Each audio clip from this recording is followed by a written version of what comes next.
Sebelumnya, Assalamualaikum warahmatullahi wabarakatuh. Perkenalkan, nama saya Berhaji Kurniawan dengan NIM 22410102063 dari kelas jaringan komputer D. Saya di sini akan mempresentasikan dan tugas praktikum jaringan komputer tentang topologi jaringan. Di dalam soal sudah terdapat satu topologi. Untuk soalnya yang pertama, lingkarilah dan jumlahkanlah collision domain dan broadcast domain pada jaringan tersebut dan analisislah dengan memberi alasan kesimpulan Anda terkait daerah masing-masing collision domain dan broadcast domain. Soal yang kedua, tentukan topologi yang digunakan dengan cara melingkari gambar dan berilah keterangan kelebihan dan kelemahan masing-masing topologi yang digunakan dari jaringan tersebut. Yang ketiga, faktor apa saja yang diperhatikan dalam pemilihan topologi. Untuk soal yang pertama, lingkarilah dan jumlahkanlah collision domain dan broadcast domain pada jaringan tersebut dengan analisislah dengan memberi alasan kesimpulan dan keterkaitan daerah masing-masing collision domain dan broadcast domain. Sebelumnya kita harus mengerti apa itu collision domain. Collision domain adalah sebuah frame di jaringan yang dapat ditabrakkan dengan satu sama lain karena satu jalur dipakai untuk mengirim menerima frame dalam waktu bersamaan. Cara menentukan collision domain pada sebuah jaringan.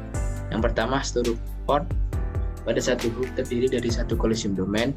Yang kedua, setiap port pada switch terdiri dari satu collision domain. Yang ketiga, setiap port pada router terdiri dari satu collision domain.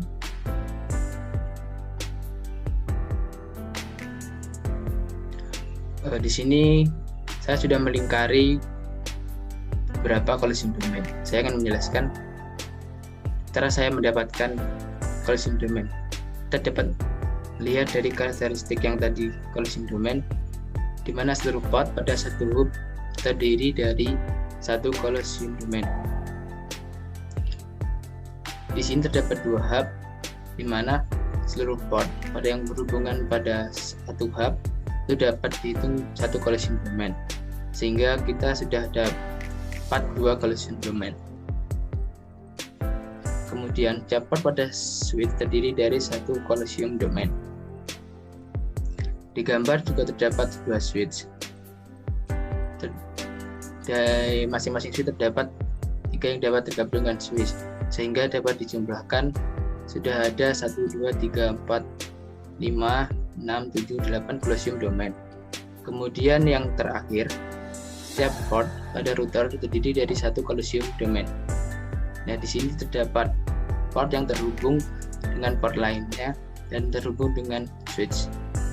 Dengan tadi port switch dan hub sudah terhubung, dapat dikatakan itu tidak perlu dihitung kembali. Jadi hanya port yang berhubungan antara router satu dengan router yang lainnya yang dihitung. Sehingga dia dijumlahkan terdapat 9 collision domain. Kemudian untuk broadcast domain adalah secara umum dapat didefinisikan sebagai semua device atau perangkat yang dapat mengetahui sinyal yang berasal dari perangkat network tertentu yang berada dalam satu segmen. Cara menentukan broadcast domain. Yang pertama, seluruh port pada satu router terdiri dari satu broadcast domain. Yang kedua, setiap switch terdiri dari satu broadcast domain. Yang ketiga, setiap hub terdiri dari satu broadcast domain.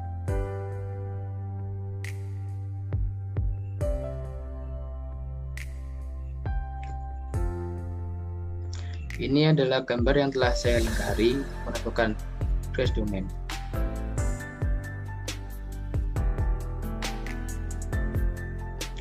Yang pertama, cara menentukannya, seluruh port pada satu router terdiri dari satu broadcast domain. Di sini ada dua port yang terhubung dengan satu router. Kemudian itu ini. Yang kedua, setiap switch terdiri dari satu broadcast domain dan setiap hub terdiri dari satu broadcast domain.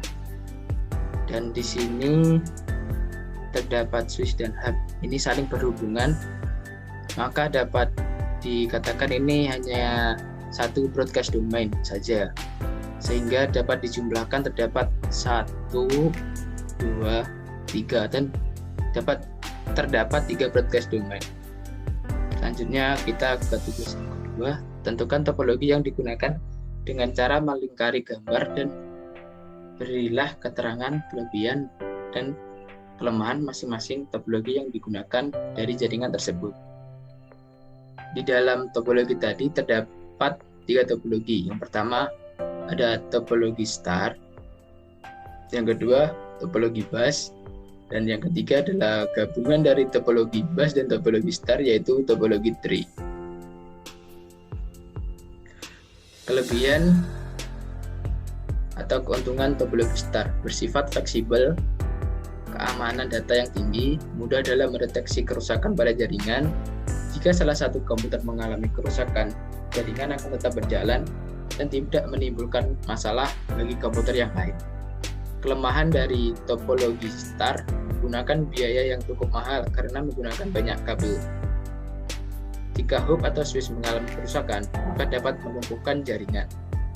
Jumlah terminal yang batas bergantung dari jumlah port pada hub atau switch. Jika lalu lintas padat, maka jaringan akan berjalan dengan lambat. Kelebihan topologi bus: mudah untuk membuatnya. Kedua, memiliki layout sederhana, memerlukan biaya yang tidak cukup mahal untuk membuatnya, mudah dikembangkan tanpa mengganggu perangkat jaringan yang lain. Kekurangan dari topologi jaringan bus ini adalah apabila terjadi gangguan, akan sulit untuk mendeteksi kerusakannya. Sering terjadi kepadatan lalu lintas pada jalur utama. Apabila jalur utama mengalami kerusakan, seluruh jaringan akan lumpuh. Yang terakhir, memerlukan repeater untuk memperkuat sinyal. Kelebihan topologi tree: mudah dikembangkan, didukung oleh hardware dan software dari beberapa perusahaan. Kontrol manajemen lebih mudah karena bersifat terpusat dan terbagi dalam tingkatan jenjang. Kekurangan topologi tree: dapat terjadi tabrakan file data, lebih sulit untuk mengkonfigurasi dan memasang kabel daripada topologi yang lain. Jika salah satu node rusak, maka node yang berada di jenjang bagian bawahnya akan rusak. Biaya yang diperlukan dalam membangun jaringan ini lebih mahal sebab menggunakan lebih banyak kabel dan hub. Soal yang ketiga, faktor apa saja yang diperhatikan dalam pemilihan topologi? Faktor-faktor yang perlu mendapat perhatian untuk pemilihan topologi adalah sebagai berikut. Yang pertama adalah biaya. Sistem apa yang paling efisien yang dibutuhkan oleh kita atau organisasi yang ingin memasang topologi tersebut. Yang kedua, kecepatan. Sampai sejauh mana kecepatan yang dibutuhkan dalam menjalankan sistem tersebut. Yang ketiga adalah lingkungan, misalnya listrik atau faktor-faktor lingkungan yang lain yang berpengaruh pada jenis perangkat keras yang digunakan. Yang keempat, ukuran. Sampai seberapa besar ukuran jaringan? Apakah jaringan yang digunakan itu memerlukan file server atau sejenis server khusus? Yang kelima, konektivitas. Apakah pemakai yang lain yang menggunakan komputer atau laptop perlu mengakses jaringan dari berbagai lokasi? Kesimpulan yang dapat kita ambil dari jawaban saya tadi, untuk soal yang pertama jawabannya terdapat 9 Coliseum domain dan 3 broadcast domain. Untuk soal yang kedua terdapat beberapa topologi, yaitu topologi bus, topologi star, dan gabungan dari kedua topologi itu yaitu topologi tree. Yang untuk soal yang ketiga, sebenarnya faktor-faktor yang perlu mendapat pertimbangan untuk pemilihan topologi yaitu yang pertama biaya, kedua kecepatan, tiga lingkungan, keempat ukuran, yang kelima konektivitas. Sekian presentasi yang bisa saya lakukan. Terima kasih sudah menonton video ini. Wassalamualaikum warahmatullahi wabarakatuh.